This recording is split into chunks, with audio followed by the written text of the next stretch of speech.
Okay, next, since we do have yung variable na, let's do a simple calculation naman or math operation. So una, ang gagawin natin, let sum. So ibig sabihin, nagkikreate tayo ng variable dito na pangalan ay sum. At ang gagawin natin is magpa-plus tayo ng 5 plus 3. So ibig sabihin, kung 5 plus 3 yan, equal siya sa 8. So yung 8 na yan, papasok siya dito sa ating variable na sum. So, ang gagawin natin ngayon, ipiprint natin si Sam using yung document.write natin.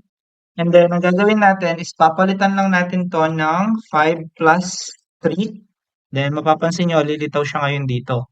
Mapapansin nyo, masyadong madikit yung 5 plus 3 kay age 20. So, ang gagawin natin, mag-add tayo ng BR dito. Yan. So, para medyo magkaroon sila ng spacing. So, yun yung purpose ng BR natin. Now, let's go back dito sa 5 plus 3 naman natin. Ang next na gagawin natin, itong name, papalitan natin siya ng sum kasi siya yung may hawak dito sa 8.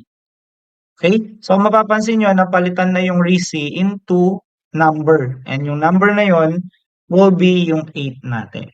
So, ganyan lang yung basic calculation natin for math operation. So, kung gagawin natin add ito, syempre papalitan natin ng add ito. Then, kung gusto nyo, magbe-break line ulit tayo dito. Then, ang gagawin natin, copy. Then, paste natin, papalitan lang natin to ng mul, short for multiplication. Then, papalitan natin siya ng asterisk for multiplication naman. So, gagawin natin ngayon, papalitan natin si add into mul. Short for multiplication. So, 5. Then, ito rin papalitan natin yung sa string natin. Yan. So, 5 multiplied by 3 is equals to 15. So, ganito lang yung pag-declare natin or paggamit natin ng math operator, basic math operator dito sa JavaScript.